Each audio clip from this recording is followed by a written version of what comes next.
মিশরের আলেকজান্দ্রিয়া শহরের উপকূলে পানির নিচ থেকে উদ্ধার করা হয়েছে বহু প্রাচীন প্রত্নবস্তু।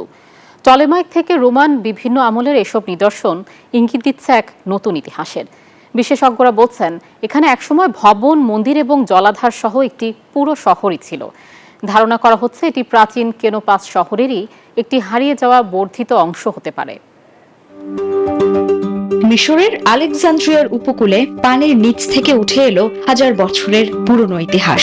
ডুবুরিরা উদ্ধার করেছেন টলেমাইক থেকে রোমান আমলের বেশ কিছু প্রত্নবস্তু। এই আবিষ্কার প্রমাণ করে সময়ের সাথে সাথে শহরটির কলেবর কেবলই বেড়েছিল।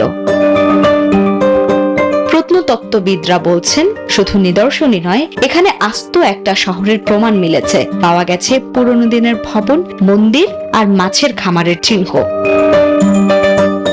ধারণা করা হচ্ছে এটি বিখ্যাত বন্দর নগরী কেনোপাসেরই কোনো হারিয়ে যাওয়া অংশ, যা বদলে দিতে পারে মিশরের ইতিহাসের অনেক জানা অধ্যায়।